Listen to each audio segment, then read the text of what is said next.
This is Ethan Blackwell, a billionaire who's about to lose everything he thought mattered. And Sophie Lawson, the charity worker who's about to challenge his entire empire. What happens when a ruthless CEO risks it all to protect the very people his company could destroy? Can a man who's built walls his entire life learn to tear them down? Or will he lose the one person who saw the good in him before it's too late? I'm your host, Josh, and it's an absolute pleasure to share this story with you. Ethan Blackwell stared out of his office window, 20 floors above the bustling pulse of Manhattan. The city stretched beneath him like a vast empire, shimmering in the afternoon haze. People moved like ants on the streets below, small, insignificant. That was how Ethan liked it. He, untouchable, far above the chaos, and in control. With a glance, he dismissed the latest quarterly reports on his screen. Record profits. Again, a smirk tugged at the corner of his mouth. Another win. His empire, a tech giant that served everyone from governments to Fortune 500 companies, wasn't just thriving, it was devouring the competition. Success wasn't optional for Ethan Blackwell. It was mandatory. Just then, the intercom crackled. "Mr. Blackwell, there's a representative here from the Next Gen Foundation. They're hoping for a meeting." He frowned. "Next Gen Foundation?" "Yes, sir. They're a youth charity organization. They requested a sponsorship." "Send them to my assistant," he said, barely containing his irritation. Sponsorship requests flooded in daily, most dismissed with a polite note and an equally polite check. But this, someone barging into his building without an appointment, was irritating. The intercom crackled again. "Sir, she says it's urgent. She insisted." He paused.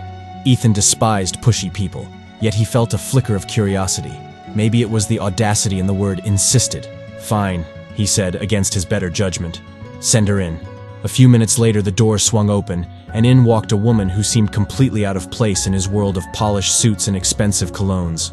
She had chestnut hair pulled back in a loose ponytail, bright eyes that practically sparked with determination, and wore a simple, worn-out coat over a floral blouse. She looked like someone who hadn't thought twice about impressing the likes of him. She stepped forward, extending her hand. "Sophie Lawson, director at Next Gen Foundation. Thank you for seeing me on short notice." Ethan did not take the hand. Instead, he appraised her with a cold, impassive gaze. "You have 10 minutes, Miss Lawson." She dropped her hand, unfazed. "That's all I need." Ethan's eyebrow lifted slightly. "By all means." Sophie launched into her pitch. She talked about the Foundation's mission to support vulnerable youth, children facing homelessness, and teens navigating foster care. She painted a picture of after-school programs, mentorship initiatives, and the countless lives transformed by their work. Ethan listened, though his face revealed nothing. "And you think I can help how exactly?" "Funding," she said bluntly. "We need a sponsor to match the donations raised at our upcoming gala. Your company would get visibility, tax incentives, and positive PR." "Visibility?" He allowed himself a small, humorless chuckle. "Miss Lawson, I don't need visibility. My company has built this city's infrastructure, runs half the government's data systems, and powers the Fortune 500. We aren't exactly starving for exposure." Sophie's eyes sparked with defiance. "Then maybe you could do it because it's the right thing to do." He almost laughed out loud. "You think appealing to some buried sense of morality will convince me to invest millions in your charity?" She crossed her arms, her chin jutting out defiantly. "Maybe. Or maybe I thought you were one of those people who recognize the power they have and didn't just use it to help themselves." There was silence. Ethan was rarely challenged, especially in his own office, and especially not by someone who had nothing to offer him in return. Yet here she was, standing firm, looking at him as if he were the one on trial. He leaned back, steepling his fingers as he studied her. "And what makes you think your foundation deserves that level of investment?" She met his gaze, steady and unyielding. "Because these kids matter. And if you can't see that, well, then I don't need your money." There was silence. Ethan was rarely challenged, especially in his own office, and especially not by someone who had nothing to offer him in return. Yet here she was, standing firm, looking at him as if he were the one on trial. He felt a flicker of something. Respect, perhaps. Amusement? He couldn't tell. But Sophie Lawson had somehow piqued his interest, and that didn't happen often. "Well, Miss Lawson," he said, a faint smirk tugging at his lips. "You're bold. I'll give you that. I'll consider your proposal." Sophie arched an eyebrow. "What does that mean exactly?" "It means I'll think about it." He met her eyes, feeling the sudden spark of tension between them. She didn't flinch. "I don't need empty promises," she replied coolly. "The kids were trying to help. Well, they can't afford promises that go nowhere." Ethan felt something unexpected shift in him, something he couldn't quite identify.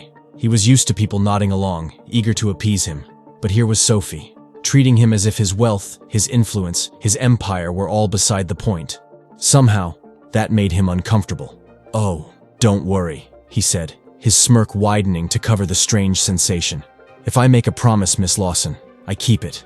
They stood there, locked in a silent standoff, until she finally looked away, nodded curtly, and walked out, leaving Ethan alone with a strange sense of discomfort he couldn't quite place. The click of the door echoed in the silence. He turned back to the skyline, but he found he couldn't slip back into his usual rhythm, the satisfaction of his achievements. It was as if she'd left something behind in the air, some quiet insistence that his influence wasn't just an asset, but a responsibility. And for the first time in years, someone had walked out of his office without a trace of fear or intimidation, and the realization unsettled him more than he wanted to admit. Ethan Blackwell had spent the better part of the next 2 days trying and failing to push Sophie Lawson out of his mind. She was supposed to be a brief, forgettable distraction. Yet, here he was, hours later, replaying her last words in his head. "If you can't see that, well, then I don't need your money." He found himself unable to forget her defiant gaze, her unwavering tone. Most people cowered under his stare or tried to impress him with elaborate pitches and forced smiles. But Sophie? She hadn't given a second thought to who he was, let alone whether she was making an impression. That intrigued him. A few days later, his calendar blinked with an upcoming event, a gala hosted by New York's high society, where many of the city's most prominent business figures would be gathering. He typically despised these functions, attending only out of necessity, making an appearance to keep his presence intact. But this time, a new thought crept in. What if he invited her?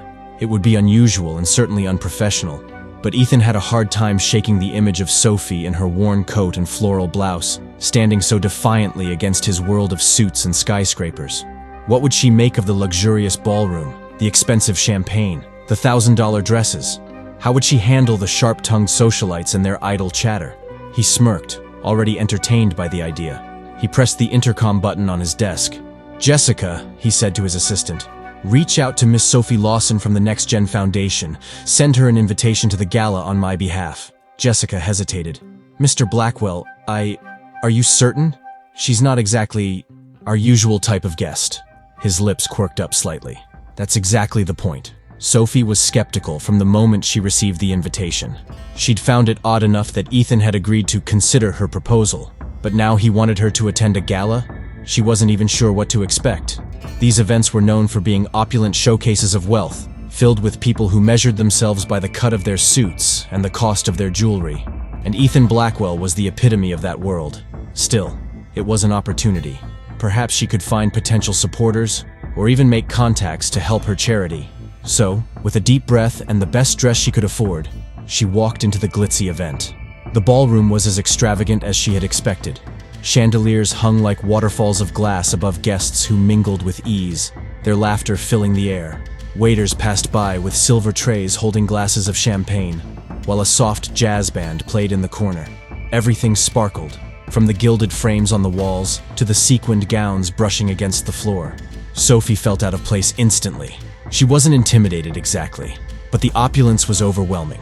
She straightened her shoulders, focusing on her purpose. She was here for her foundation, to make connections and potentially secure funding. With that resolve, she moved through the crowd, trying her best to blend in. Ethan spotted her from across the room. She was easy to pick out among the guests. Her dress was simple but elegant, a contrast to the designer gowns that glittered around her. She looked real. Her eyes scanned the room, filled with a determination that seemed out of place among the idle gazes of the other attendees. He moved toward her, cutting a path through the crowd until he stood in her line of sight. She noticed him instantly, her posture stiffening ever so slightly, though her expression remained composed. "Miss Lawson?" He greeted her with a faint, enigmatic smile. "You decided to come." She returned his smile, though hers was tinged with polite caution. "I wasn't sure why you invited me. Consider it my way of thinking about your proposal." There was a glint of amusement in his eyes, but he quickly masked it. "Besides, I thought you might find it useful to meet some of the people here. They have pockets deep enough to make a difference. Sophie studied him, a skeptical smile touching her lips. So, is that what this is, Mr. Blackwell? A business meeting disguised as a gala? He chuckled, leaning slightly closer. Oh, I'm sure you'll find a way to make it one. Just then, a tall man in an expensive suit approached, clapping Ethan on the back. Blackwell, haven't seen you in months. Thought you were hiding from the rest of us. Ethan's smile turned into something cooler, more practiced. Just keeping busy, Andrew. The man's eyes slid to Sophie, curiosity sparking in his gaze. And who's this? Miss Sophie Lawson. Ethan introduced her, his tone smooth. She runs a foundation for vulnerable youth. I thought you two might find something to discuss. Sophie extended her hand, her smile polite but firm. Pleasure to meet you, Mr. Taylor. The man looked intrigued, if slightly condescending. Vulnerable youth, you say? How noble. And a challenging field, I imagine. Sophie nodded, keeping her tone professional. Yes, but incredibly rewarding. We see kids who feel forgotten, who lack resources or support. We try to fill in the gaps and give them a sense of purpose. Andrew nodded, though his expression remained mildly amused. Sophie was used to that look, the one that said, how quaint. But she held her ground, keeping her gaze steady. Ethan watched the exchange, noting the way Sophie's resolve didn't falter. Here she was, surrounded by some of the wealthiest, most powerful people in the city, and she stood as if she belonged. As the evening wore on, Sophie managed to find herself in more conversations, holding her own against casual indifference and superficial questions. Ethan found himself lingering near her, intrigued by her ability to blend in without bending to anyone's expectations. By the end of the night, he realized she'd done exactly what he'd suspected, turned this gala into her own battlefield, working the room like a seasoned player, all for her cause. Later, as she prepared to leave, she felt a presence beside her and turned to find Ethan standing there, watching her with an intensity that made her heart stutter for just a moment. Enjoy yourself? He asked. She raised an eyebrow. As much as anyone could enjoy being a fish out of water. He tilted his head, a faint smile tugging at his lips. You handled yourself well. I wasn't here to handle myself, Mr. Blackwell, she replied, a spark of defiance in her eyes. I was here for my foundation, to make connections, meet people who might want to help. Ethan's gaze softened, just slightly. I noticed. That's why I invited you. She looked at him, trying to discern his true intentions. And here I thought it was just a game to you. His expression turned unreadable, the slightest flicker of something vulnerable behind his cool exterior. Believe it or not, Miss Lawson, I don't make a habit of playing games. They held each other's gaze, a silent challenge hanging in the air between them. Sophie broke it first, giving him a brief, acknowledging nod. Well, she said softly, thank you for the invitation, Mr. Blackwell. He inclined his head. Call me Ethan. The simplicity of the words took her by surprise, and for a fleeting moment, she caught a glimpse of a man behind the powerful exterior, a man with his own hidden depths. With a final nod, she turned and left, leaving Ethan alone in the lavish room. As she disappeared into the night, he realized that Sophie Lawson had managed to do something he hadn't thought possible, make him feel a sense of connection, and that, he knew, was dangerous. Sophie Lawson sat at her small kitchen table, staring at her phone in disbelief. Her assistant, Callie, had just forwarded her an invitation with a note that left Sophie's head spinning. Thought you should see this. Ethan Blackwell's office personally sent it over. It was an invitation to an exclusive dinner at Il Regal, a restaurant so luxurious it required a reservation months in advance. She couldn't even picture the inside. Just walking past its gold-accented doors was usually enough to make her feel out of place. And now, she'd been invited there, by Ethan Blackwell himself. What are you playing at, Ethan? She muttered, tapping the invitation as if it might reveal some hidden agenda. She could hardly believe he was interested in her foundation. He hadn't even agreed to her proposal yet. So, what was this dinner about? It felt strangely personal, the kind of gesture that blurred the line between professional courtesy and something else. But maybe, she thought, that was what he wanted, to keep her guessing, to keep her off balance. For a moment, she considered declining, but the chance to sit down with Ethan, to talk about her foundation without the noise of a crowded gala, or the formal distance of his office, was too good to pass up. If there was even a slight chance he might fund her cause, she had to try. So a few days later, Sophie walked through the doors of Il Regale, her nerves in overdrive. The restaurant's interior was as stunning as she'd imagined. soft lighting from ornate chandeliers, a grand piano playing in the background, and a faint scent of jasmine lingering in the air. The tables were spaced to give patrons privacy, each set with fine crystal and silver. A hostess, impeccably dressed and trained not to show any reaction, led Sophie through the dining room. There, at a table near the window, sat Ethan Blackwell. He looked up as she approached, and for the first time, Sophie saw him out of his usual corporate suit. Tonight, he wore a simple black shirt and slacks, looking surprisingly relaxed, yet still somehow powerful. "Miss Lawson," he greeted, rising as she reached the table. "Thank you for coming." She shook his hand, noting the warmth of his touch against her cold fingers. "Thank you for the invitation." He motioned for her to sit, and they settled in. Sophie's eyes drifted out the window, where the skyline shimmered against the dark night. But her attention returned quickly to Ethan as he began speaking. "I wanted a quieter place to discuss your foundation," he said, folding his hands on the table. "Our conversation at the gala didn't do it justice." Sophie narrowed her eyes slightly, intrigued but cautious. "I'm surprised you're so interested. I wouldn't have thought a charity like mine would be high on your list of priorities." He chuckled, though there was no mirth in it. "I don't make a habit of entertaining foundations, Miss Lawson, but yours caught my attention." "Is that so?" she asked, raising an eyebrow. "And what exactly caught your attention?" Ethan leaned back, considering her question. "Maybe it's your stubborn persistence. Or maybe it's that you didn't back down when you could have." Sophie didn't miss the admiration in his voice, though he masked it quickly. She kept her tone steady, not wanting to let on just how much his words had surprised her. "I didn't come to Manhattan to back down, Mr. Blackwell. I came to make a difference. To do that, I need people in my corner. People with the power to change things." "Ethan," he corrected softly, a hint of warmth in his eyes. "Call me Ethan."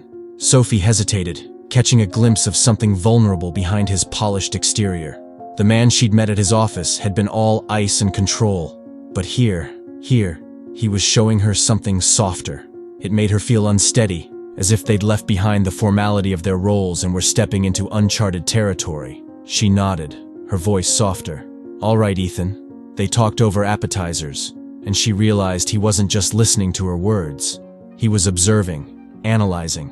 She caught his gaze lingering on her face as she spoke about her mission, and though it unnerved her, she kept her focus, trying to treat the conversation as strictly business. As the meal progressed, Ethan leaned in, his tone shifting from curious to genuinely interested. "I have to admit, the commitment you show is rare. Most people, especially those outside the corporate world, don't have that kind of resilience." Her eyes narrowed, a teasing smile forming. "Are you implying that people in your world are the only ones who know how to work hard?" "Not exactly," he replied, the corners of his mouth lifting slightly. "But it's rare to meet someone who can match me in determination." Sophie tilted her head, matching his gaze. "Then maybe you should spend more time outside your world." For a brief moment, they shared a silence, and Sophie sensed an undercurrent in his expression. Something like amusement, though softened by something else she couldn't quite name. Just then, their server arrived with dessert, a dark chocolate mousse that looked as rich as the surroundings. Sophie couldn't help but smile. She wasn't used to such luxury, and the dessert seemed almost too decadent to eat.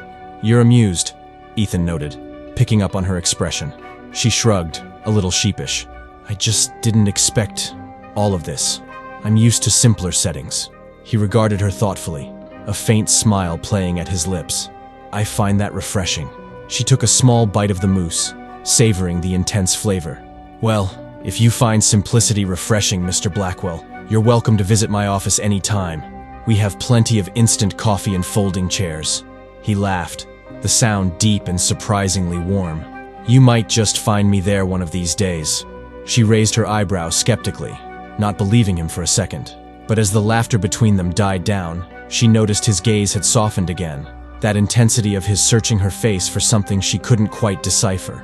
The evening drew to a close, and Ethan signaled for the check. She reached for her purse, but he waved her off, his voice firm. "Consider it a part of my consideration." Sophie pursed her lips, unsure how to respond. "You still haven't decided then?" "I don't make decisions lightly," he said, meeting her gaze with a seriousness that momentarily stole her breath. "But if I do this, Miss Lawson, I'm all in. And that means I'll expect results." "I wouldn't have it any other way," she replied, matching his intensity. They left the restaurant together, stepping out onto the quiet, glistening street. A light mist had started to fall, softening the city's bright lights into a gentle haze. She turned to face him, feeling the weight of his gaze in the cool night air. "Thank you for tonight," she said softly. "I know it was just a dinner, but I appreciate it." "It wasn't just a dinner, Sophie," he replied, and the use of her first name caught her by surprise. "And I think you know that." There was a pause, a charged silence between them as they stood under the misty glow of the street lamps. For a brief, irrational moment, she wondered what it would feel like if he reached out and brushed a hand against her cheek. She pushed the thought away, clearing her throat. "Well, I should go. Early morning tomorrow," she said, stepping back. He nodded, though his gaze lingered, almost reluctantly. "Good night, Sophie." As she walked away, her heart was beating faster than she cared to admit. Ethan Blackwell was a dangerous man, not because of his power or wealth, but because of the way he made her feel exposed, seen in ways she hadn't expected. And as she disappeared into the night, she couldn't shake the feeling that something between them had shifted, something she wasn't sure she was ready for. The Next Gen Foundation office was modest, but cozy, filled with bright colors, worn couches, and a steady stream of laughter from the kids filtering in and out. It wasn't glamorous, but it had a warmth and vitality Sophie cherished. She spent her days here not just working, but living her purpose. As she adjusted a poster on the wall, her assistant, Callie, peeked into her office, looking nervous. Sophie? There's a visitor. You might want to come out here." Sophie raised an eyebrow. "Is it one of the board members?" Callie hesitated, a small smile playing at her lips. "No, not exactly. You'll want to see this yourself." Curious, Sophie set her papers down and walked into the main room, stopping short at the sight of Ethan Blackwell standing in the middle of their little office. He looked strikingly out of place in his tailored suit, the steel gray fabric cutting a sharp line against the soft, worn furniture and bright-colored walls around him. She noted the faint wariness in his gaze, as if he was unsure what to make of the space. She took a calming breath, her surprise quickly replaced by curiosity. "Mr. Blackwell," she said, smiling politely. "Didn't expect to see you here." His lips quirked up in a faint smile. "You did say I was welcome to visit." "I suppose I did," she admitted. "What brings you by?" "I thought it was time to see your work firsthand," he replied, his tone as composed as ever. "If I'm considering supporting your foundation, I want to understand exactly what I'm investing in." Sophie's heart skipped. He'd kept his word, actually showing up, though she suspected there was more to his visit than he was letting on. "Then let me give you a tour." As she led him through the office, she explained each section, introducing him to the various programs, tutoring spaces, counseling rooms, and the common area where the kids could relax, read, or talk with mentors. Ethan followed, his gaze attentive but guarded. Finally, they reached a small group of teenagers gathered around a table, working on an art project. Sophie introduced Ethan, but she noticed how their usual ease seemed to shift under his scrutinizing gaze. They sensed, as she did, the weight of his presence. "Why don't you show Mr. Blackwell what you're working on?" she encouraged, her smile warm. A girl named Mia held up a canvas covered in vibrant colors, a swirl of emotions expressed in bold, sweeping strokes. She looked uncertainly at Ethan. "It's, supposed to show how I feel about the world." Ethan studied the canvas, nodding thoughtfully. "It's powerful. Art has a way of expressing things words can't." Mia seemed to relax a little, the tension in her shoulders easing. Sophie felt a rush of gratitude for the brief flicker of kindness she saw in Ethan, a glimpse of something gentler. As they continued through the space, Sophie could feel him softening, ever so slightly. His questions grew more engaged, and she could see him absorbing the impact of her work. But when they reached the end of the tour, his expression grew distant once more. "Your work is commendable, Miss Lawson," he said. "But what happens when the funding dries up? Or when the next crisis pushes your foundation to the sidelines?" Her expression hardened. "These kids are more than just a line item on a budget, Ethan. They're people with potential, and they're worth every effort, every cent. This foundation isn't just a cause, it's their chance at a real future." He held her gaze, the air between them charged with tension. "I'm aware, but I'm also aware that the world isn't a charity. Success requires hard decisions." Sophie took a steadying breath. She knew Ethan's world was one of profit and pragmatism, but she couldn't let his detachment go unchallenged. Success doesn't have to mean sacrificing compassion. You have more resources than most people could dream of. Does it really hurt to use some of it to make a difference? He looked at her, his expression unreadable. "You make it sound simple, but the truth is, I didn't build my empire by handing out free passes. You can't protect people forever. Sophie's frustration bubbled over. Not everything is about protection, Ethan. It's about giving people a foundation, a chance to stand on their own. Ethan's jaw tightened, and for a moment, Sophie wondered if she'd pushed him too far. But she held his gaze, refusing to back down. Just then, Callie appeared at the door, looking apologetic. Sorry to interrupt, Sophie, but the afternoon group is here. They're ready for the workshop. Sophie nodded, the tension in the room easing slightly. She turned to Ethan, her tone cooler than before. You're welcome to stay, if you want to see how we really help these kids. He hesitated, his gaze searching hers. All right, I'll stay. She led him back to the common room, where a small group of teens had gathered for the workshop. As they settled in, she introduced Ethan to a few of the kids, explaining the workshop's focus on job skills, resume building, interview techniques, and goal setting. Watching Ethan's reaction, she noticed the slightest shift in his demeanor.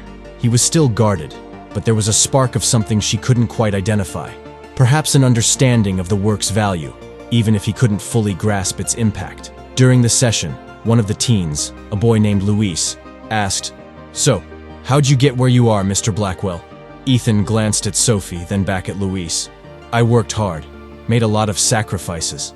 Luis looked curious, leaning forward. "But why did you want to make all that money? Like, what's the point?" Ethan paused, a question Sophie guessed he hadn't considered in a long time. He shifted uncomfortably before answering. "At first, it was about proving myself, but after a while it became about control, building something no one else could take from me." Sophie listened, feeling a pang of empathy for the vulnerability he revealed, even if only briefly. In his own way, Ethan had likely faced his own struggles, though he'd built walls around them so thick they'd become almost impenetrable. After the workshop, as the kids filed out, Sophie turned to Ethan. "Thank you for staying." He shrugged, though his expression softened slightly. "I can see the value in what you're doing, Sophie, but it still doesn't change the reality of your situation. Emotions can only take you so far." Her patience frayed. "So, what are you saying? That I should just give up? Close the doors and abandon these kids?" Ethan's gaze turned steely, a wall slamming down again. "I'm saying that, in my world, survival means knowing when to cut losses. Then maybe you should consider leaving your world once in a while," she shot back, her voice sharp. "Because there's more to life than just profit margins and quarterly reports." They stood in tense silence, the intensity of their disagreement hanging thick in the air. For a moment, she almost regretted her words, but then she remembered the kids she fought for every day, the hope in their eyes that depended on her strength. She refused to let anyone, especially Ethan Blackwell, question her dedication. After a long silence, he spoke, his voice cooler but respectful. "I may not understand your idealism, Sophie, but I'll admit, it's refreshing.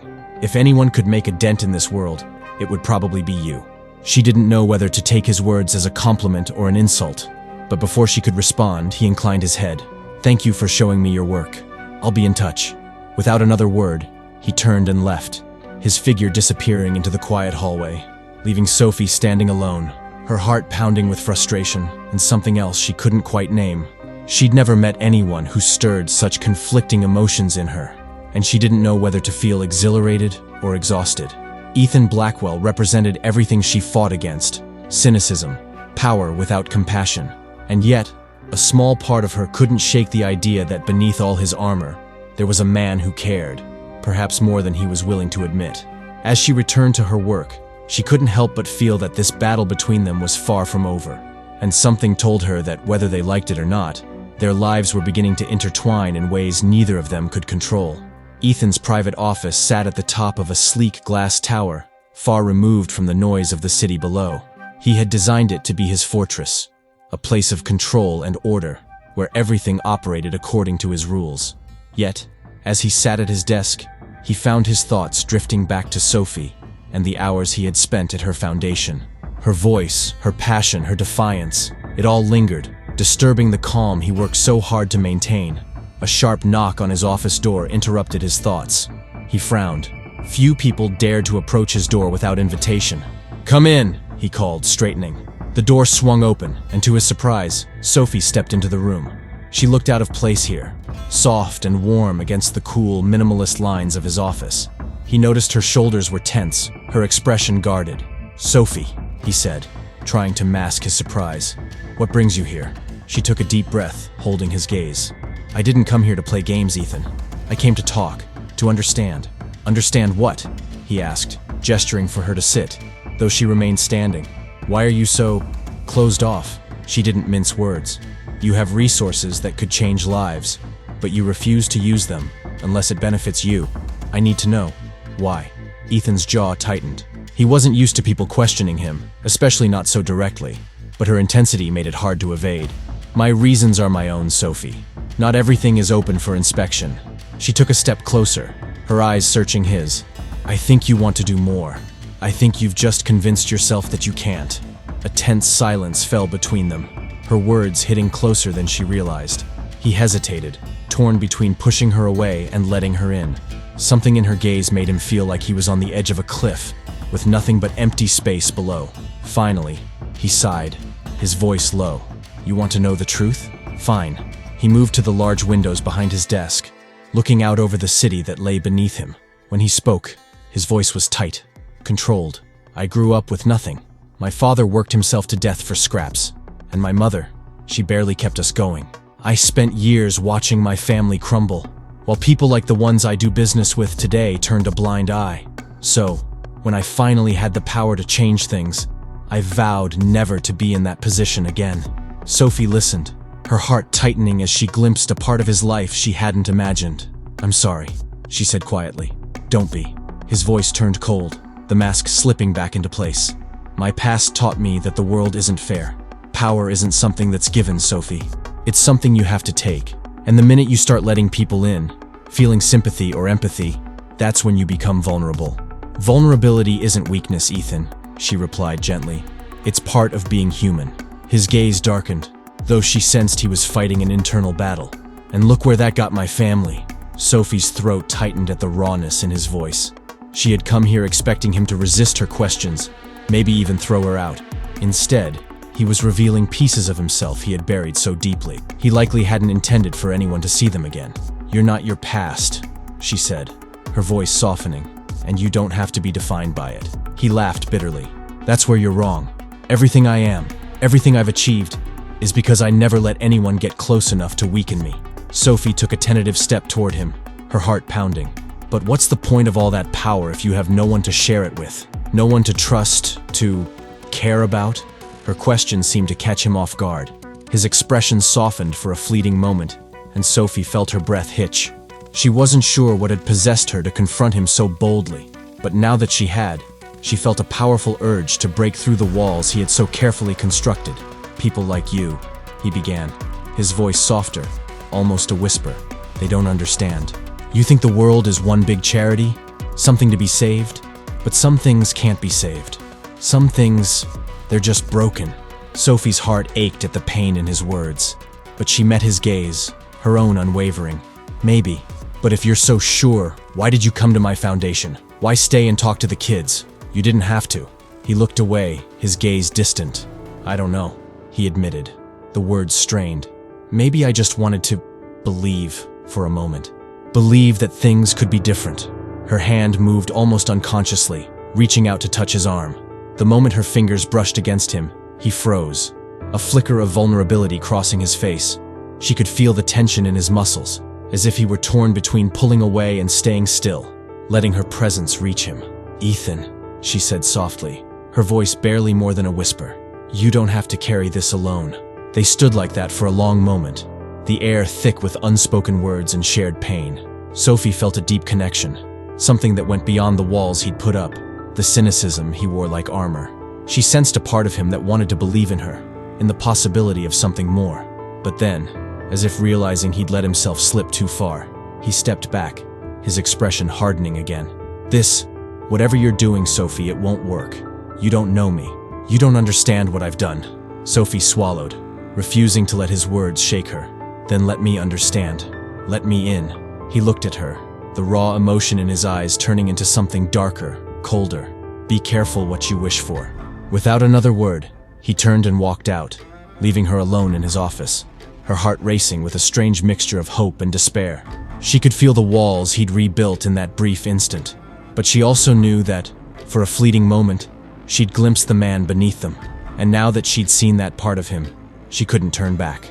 As she left the office, her mind raced with questions. She felt torn, caught between the intensity of her desire to help him and the sense of her own vulnerability, her own heart slipping into dangerous territory.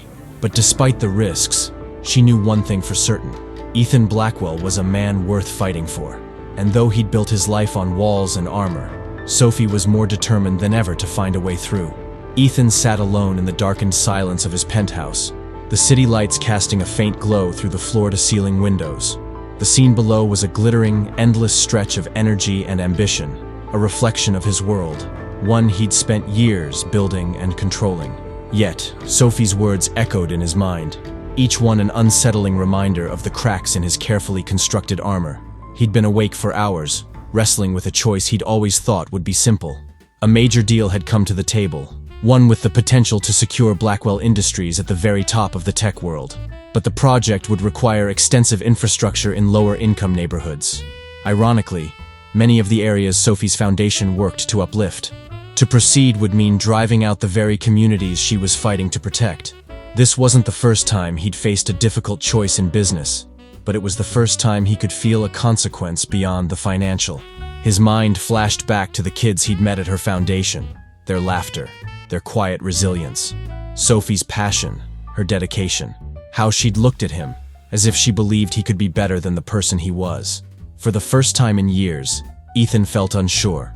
The next morning, Sophie arrived at the foundation early, already moving through her routine. She barely had time to settle in before her assistant, Callie, appeared in her doorway, a look of worry on her face. "You should see this," Callie said, placing her phone on Sophie's desk and pulling up a news article. Sophie's heart sank as she read the headline, "Blackwell Industries Expansion to Displace Hundreds in Inner-City Project." Her stomach twisted as she scanned the article, filled with words like gentrification, displacement, and profit at the expense of community. Ethan was moving forward with the project, regardless of what it would mean for the people who called those neighborhoods home. A wave of anger and disappointment washed over her. She thought she'd glimpsed a different side of him, a side that cared, even if he couldn't admit it. But now, it seemed she'd been wrong. Shaking off the sting of betrayal, she grabbed her phone and called him, her pulse racing as it rang. "Miss Lawson," he answered coolly. "Is it true?" she demanded, barely able to contain her frustration. "Are you really pushing through with this project, knowing it'll devastate those communities?" There was a pause, and she could almost hear the tension in his silence. "Sophie," he began, his tone measured. "This is business. It's not personal." "Not personal?" She could hardly believe his words. "How can you say that? Those are people's homes, Ethan. Families. Kids who need stability, not another setback." He sighed, the sound heavy. "I'm aware. But this is the only viable location. You think I want to uproot these communities? My job is to secure a future for my company. This expansion is part of that." Sophie felt a bitter pang of frustration. "So it's always about the company? Profit over people?" "Without profit, there's nothing," he replied, his voice colder now. "Do you think I got to where I am by making decisions based on sentiment? The world doesn't operate on charity, Sophie. It operates on power, and the ability to sustain it." A tense silence filled the line, her heart heavy with the realization that he wasn't going to change, not when it came to the empire he'd built. She'd thought he might see past the numbers, that he might find a way to balance his ambition with compassion. "Maybe I was wrong about you," she said quietly, the words cutting through the silence like glass. There was a long pause before he replied, his voice softer. "Maybe you were." She hung up, her hands trembling with anger and sadness. She couldn't shake the feeling of betrayal, as though she'd lost a battle she hadn't realized she was fighting. She'd let herself believe he could care, even just a little, and now it was clear he'd always prioritize his empire over everything else. The days passed, and Sophie threw herself into her work, trying to push Ethan out of her mind. But it was harder than she'd imagined. Everywhere she went, she saw the faces of the people who would be affected by his decision. Mothers working 2 jobs, teenagers fighting for a chance, children who saw her foundation as a safe haven. One afternoon, as she was preparing for a community meeting, a familiar figure appeared at her office door. She looked up, her heart jolting in surprise, as she saw Ethan standing there, his expression unreadable. "What are you doing here?" she asked, her tone clipped. He met her gaze, the faintest hint of vulnerability flickering in his eyes. "I came to explain." She folded her arms, her stance defensive. "I think you made yourself pretty clear, Ethan. The deal matters more to you than anything else." His jaw tightened, and for a moment he looked as though he might argue, but then he sighed, his shoulders slumping ever so slightly. "You're right," he admitted, surprising her. "I've always prioritized my business, my control, but that doesn't mean I don't care." Sophie softened, just a fraction, though she kept her gaze steady. "Then why are you going through with it?" "Because if I don't," he said, struggling to find the words, "if I don't take this opportunity, someone else will. And they won't care about the consequences for these people. I have to think about the future, my company's future. The difference is that I try to find a way to support these communities afterward." The words hung in the air between them, his compromise landing like a lukewarm promise. "Supporting them afterward doesn't erase the damage, Ethan. It doesn't make up for uprooting their lives." She shook her head, feeling the ache of disappointment settle deeper. "I thought you were starting to see things differently." He looked away, the sharp edge of regret in his gaze. "Maybe I was," he murmured. "But the world doesn't change just because we want it to, Sophie." She held his gaze, her voice softer now. "The world may not change, but we can. And you, someone with the power you have, could be the difference." For a moment he looked at her with something close to admiration, but just as quickly he masked it, retreating into the safety of detachment. "I suppose I'm just not wired that way." Sophie felt her heart clench, a painful realization settling in. "Then I suppose there's nothing more to say." He nodded, his face expressionless, and she turned back to her desk, dismissing him. He took one last, lingering look at her before he left, and as the door clicked shut behind him, Sophie felt the sting of finality. She had seen the glimpses of goodness in him, and yet they weren't enough to break through the walls he'd built. And that evening, Ethan returned to his office, feeling the weight of his conversation with Sophie pressing on him like an anchor. He could still see the disappointment in her eyes, the way she'd looked at him with a mix of hope and sadness. It left a raw ache inside him, one he hadn't felt in years. As he sat alone, surrounded by the trappings of his success, he realized something profound, something terrifying. For the first time, he felt the emptiness of his power, the hollow reality of his achievements without anyone to share them with. Sophie had made him see a part of himself he'd buried, one he wasn't sure he wanted to face. He knew that if he continued down this path, he'd lose any chance of ever seeing that look of hope in her eyes again. And the idea of losing her, of closing off that small door she'd opened within him, was far more unsettling than he'd ever anticipated. But to change meant risking everything he'd built, everything he'd worked for. And for a man who'd spent his life building an empire from nothing, the idea of vulnerability, of relinquishing control, was more terrifying than he could admit. As the city lights shimmered outside his window, Ethan knew he was standing at a crossroads. He could keep moving forward, secure in the empire he'd built, or he could take a step into the unknown, a step toward the woman who had somehow managed to make him question everything he thought he knew. And for the first time, he truly didn't know which path he would choose. Sophie opened the door to her modest apartment, feeling the exhaustion of the day weighing heavily on her shoulders. She had just finished an intense community meeting, where residents voiced their fears and frustrations over Blackwell Industries' impending expansion. She'd tried to reassure them, but without concrete answers, her words had felt hollow. As she set her keys on the table and slipped off her coat, there was a knock at the door. Her heart skipped. It was late, and she rarely had visitors. She opened the door, and her breath caught as she found herself face to face with Ethan. "Ethan?"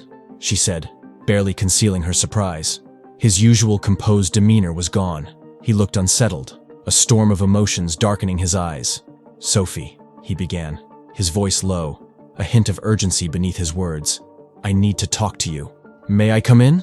Sophie hesitated, but then nodded, stepping aside to let him in.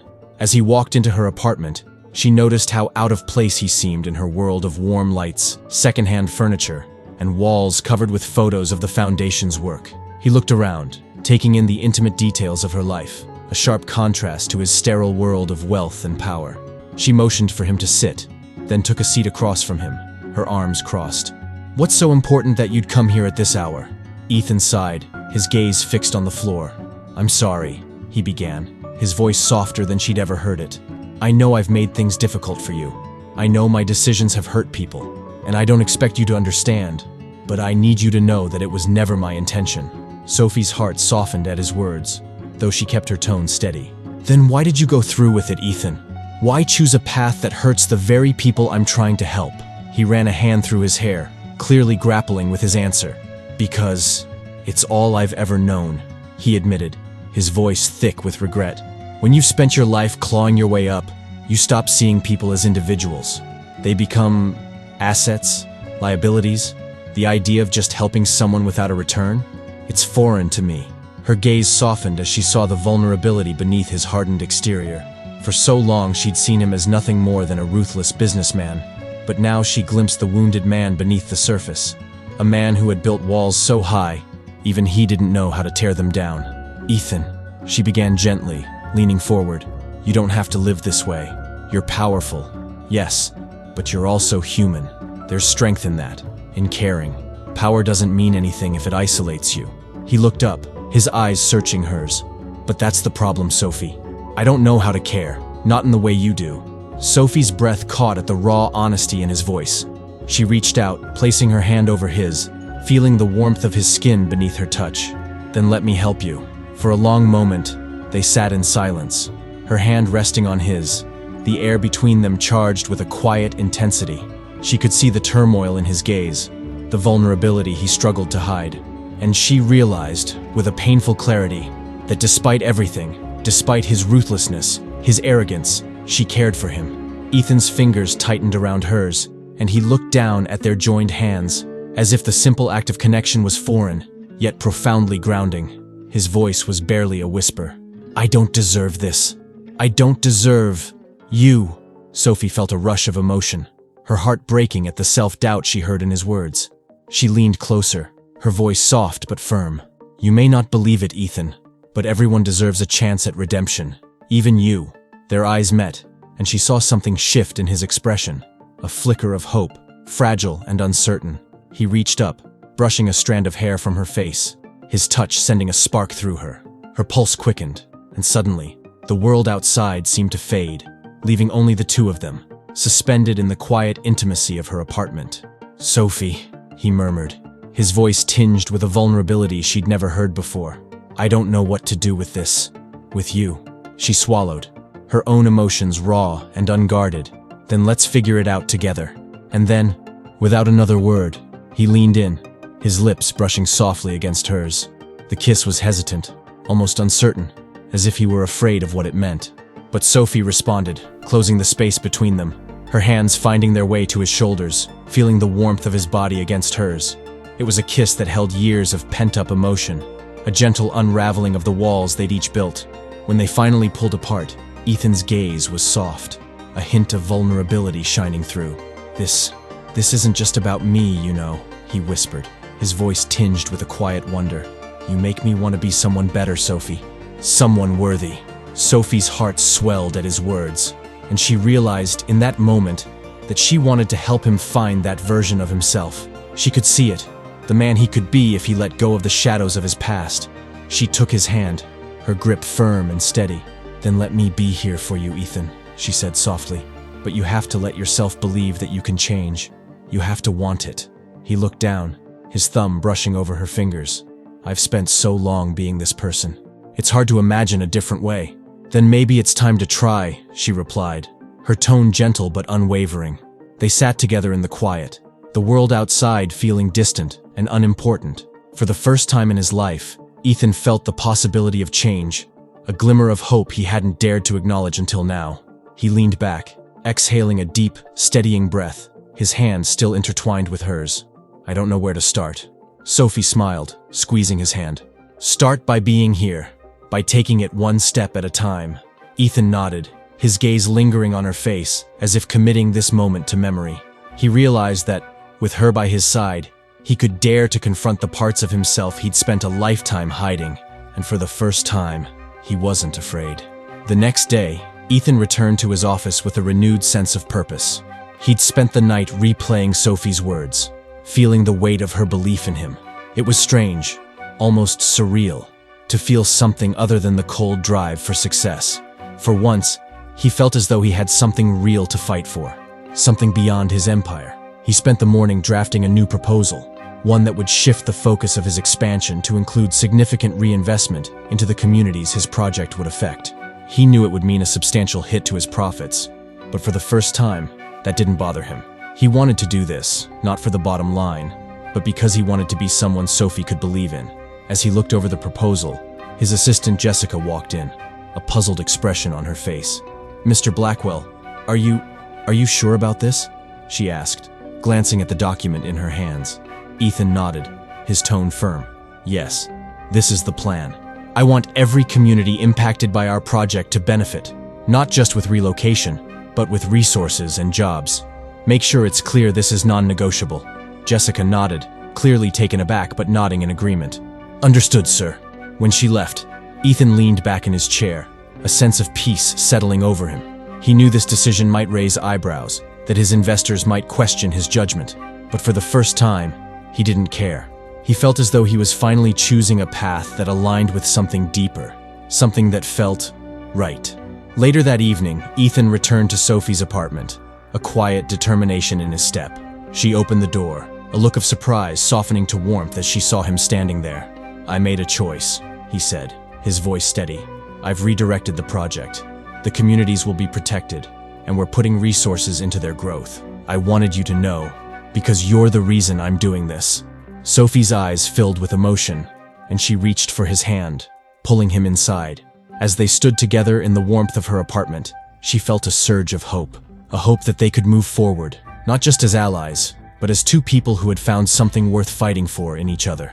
They stood in the quiet, their fingers intertwined, a new beginning unfurling between them. Ethan sat in the polished boardroom of Blackwell Industries, his gaze fixed on the projection screen as a team of executives presented financial projections for the year. The room was filled with murmurs of approval as the numbers rolled in, showing expected growth and record-breaking profits. It was a presentation he should have found satisfying, a reassurance that all was in order. But today, he felt strangely disconnected, his thoughts elsewhere. At the end of the presentation, one of the executives turned to him. "And with the latest expansion project in full swing, we're set to see substantial returns in the next quarter." Ethan nodded, but he could feel a tension rising inside him. He knew that his decision to include community reinvestment in the expansion had come with a cost, both to the company and to his personal reputation as a CEO who prioritized aggressive growth. But he hadn't fully realized how sharply the board might push back until he looked around and saw the faces of the investors gathered there, each one silently demanding results. As the executive sat down, one of his lead investors, an older man named Richard Crane, cleared his throat, his eyes narrowing. "Ethan, I understand you've made some adjustments to the expansion plans. Care to elaborate?" Ethan folded his hands on the table, keeping his voice steady. "Yes, I've redirected part of the project's budget to community support. We'll be investing in local businesses, affordable housing, and job creation for the residents affected by the project." There was a beat of silence, the room filled with expressions of shock, disapproval, and confusion. Richard's brow furrowed, his tone sharp. "And why, exactly, would we shift resources to support people who have no stake in our profits? This isn't charity work. Our priority is maximizing returns." Ethan met his gaze, feeling the weight of his decision pressing on him. "I believe that building a sustainable business means considering the impact we have on the communities we operate in. If we create value beyond just profits, we'll earn loyalty and trust. That, in the long term, is worth more than immediate gains." Richard scoffed, his tone dismissive. "You mean to tell me we're compromising our margins for public perception?" "No," Ethan replied firmly. "We're enhancing our business by investing in people. They're not just numbers on a spreadsheet. If we only chase profits, we'll lose sight of what really matters, and eventually, we'll lose our reputation." The tension in the room was palpable, and Ethan could feel the doubt radiating from his investors. He knew that this choice was a risk, a huge one, both financially and personally. He'd built his empire on the foundation of hard decisions and razor-sharp focus, never allowing emotions or sentiment to cloud his judgment. And yet, as he looked at the faces around him, he realized that he was no longer willing to compromise his values for their approval. Richard shook his head, his tone cold. "Ethan, we're here to make money. If this is some misguided attempt at philanthropy, I suggest you reconsider. Investors don't put millions into a company to watch it bleed profits for ideals." Ethan's jaw tightened, his gaze hardening. "With all due respect, Richard, I am fully aware of our investors' expectations. But as CEO, I believe that long-term growth means creating lasting value. For our shareholders, yes. but also for the people and places that make our business possible. This is my decision, and it's final." The room fell silent, the disapproval in Richard's eyes unmistakable. Ethan felt the weight of their judgment, knowing he was risking his own standing with the board. But despite the tension, he felt an unexpected sense of clarity. This was the path he wanted to take, no matter the cost.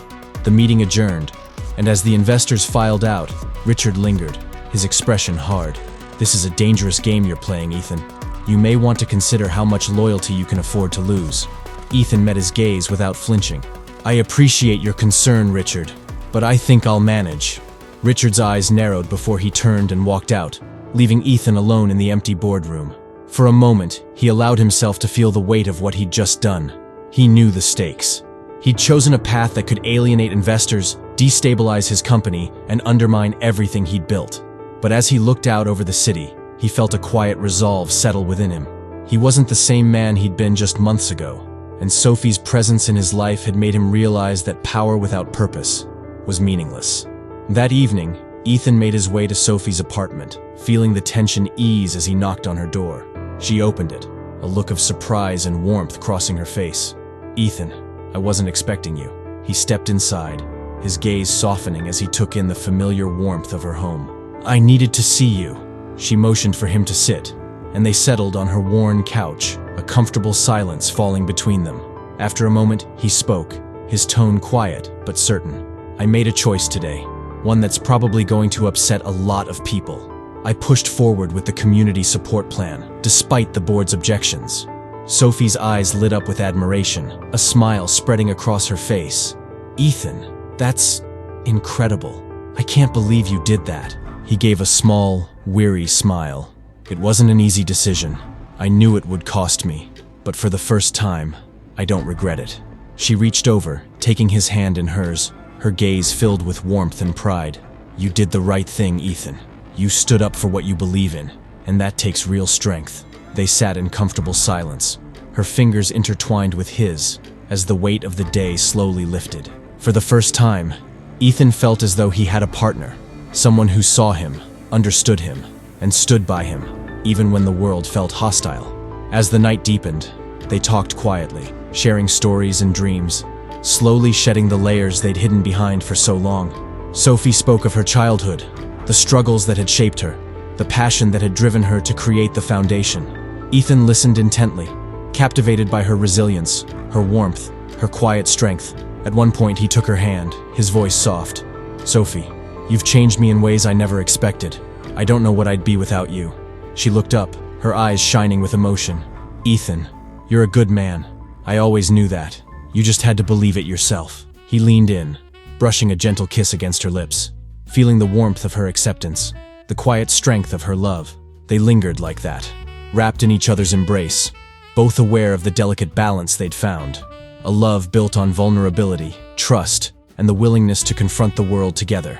As they held each other, Ethan felt a newfound sense of purpose, a commitment to something far greater than himself. For the first time, he wasn't just fighting for his company or his reputation. He was fighting for the life he wanted to build with her. The next day, Ethan faced the fallout. Investors sent emails, board members requested meetings, and the media picked up on the unusual shift in Blackwell Industries' expansion approach.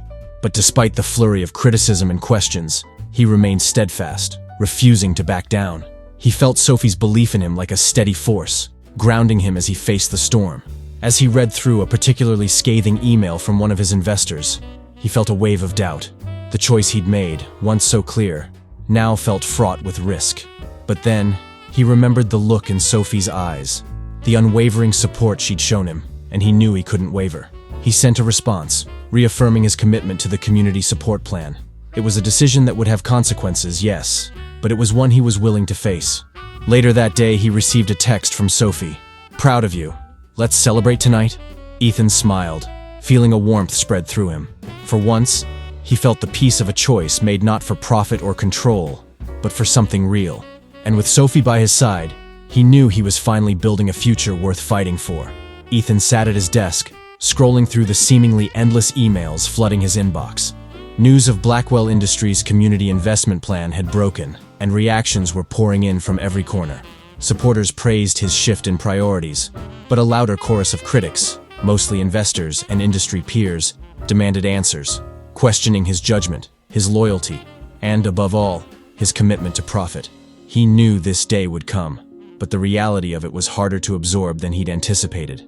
Every message, every sharp comment, felt like a test of his resolve. For years, his identity had been wrapped up in the idea of uncompromising power, of untouchable success, and now, for the first time, he was risking it all.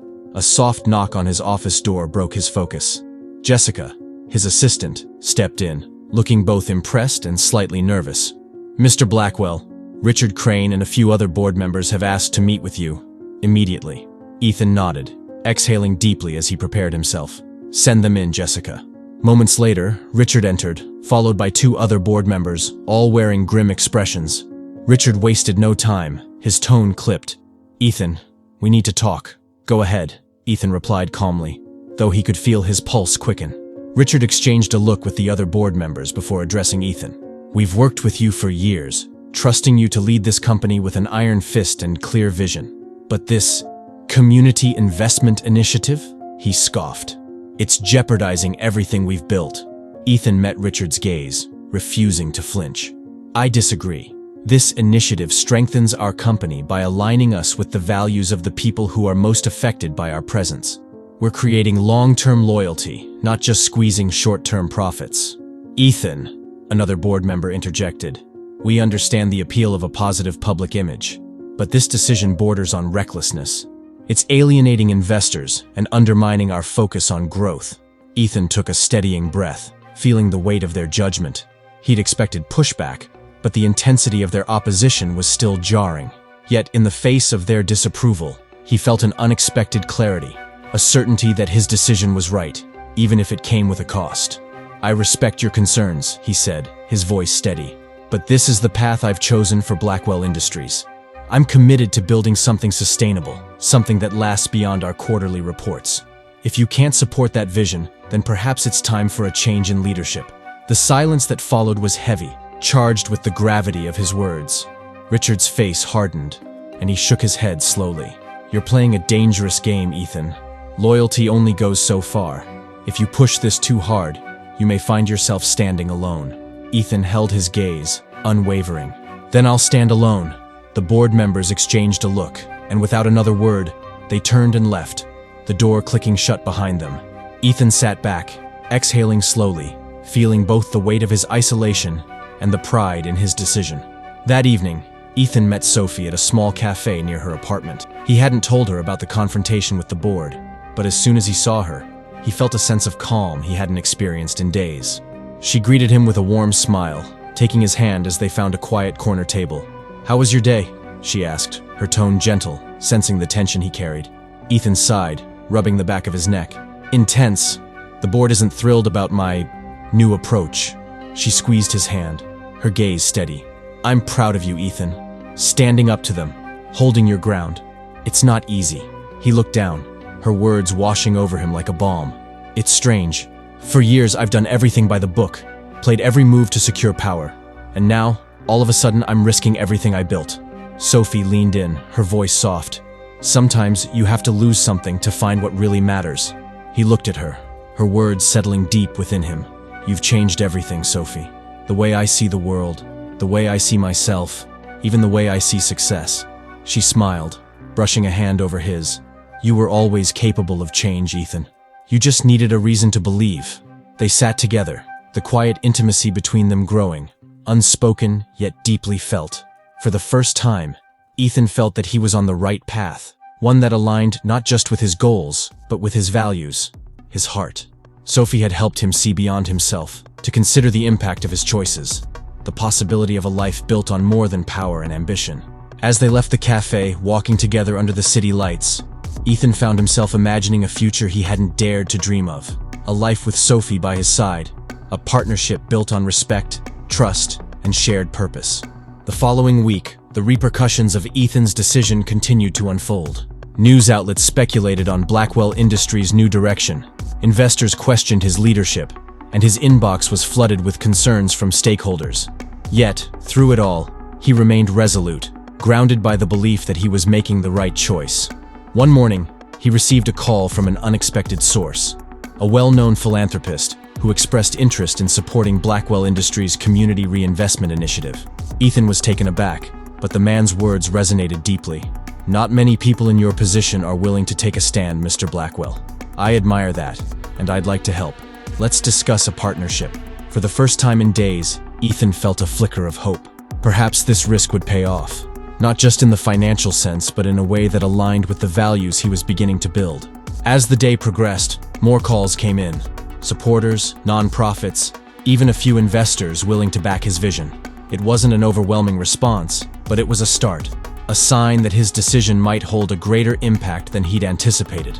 That evening, Sophie came to his penthouse for dinner. They sat by the large windows overlooking the city, a quiet sense of contentment settling between them. Ethan poured them each a glass of wine, feeling more at ease than he had in days. He glanced at her, his voice warm. "You know, this is the first time I've ever felt settled, like I'm actually doing something that matters." Sophie smiled, her eyes shining with pride. "Because you are, Ethan. You're making a difference." He took her hand, intertwining their fingers. "And I couldn't have done it without you." They shared a quiet toast, the city lights twinkling around them, the air between them filled with a sense of promise. For the first time, Ethan felt as though he was building something lasting, not just a company, but a life, a future with Sophie. As the night wore on, they spoke about their dreams, their plans, their hopes for the future. Ethan found himself sharing thoughts he'd kept hidden for years, fears he'd never voiced, aspirations he hadn't dared to entertain. In Sophie, he saw a partner, a confidant, someone who accepted him despite his flaws and believed in his potential to change. And for the first time, he began to believe it too. They sat together as the hours slipped by, the city's quiet hum surrounding them, a sense of peace and possibility enveloping their world.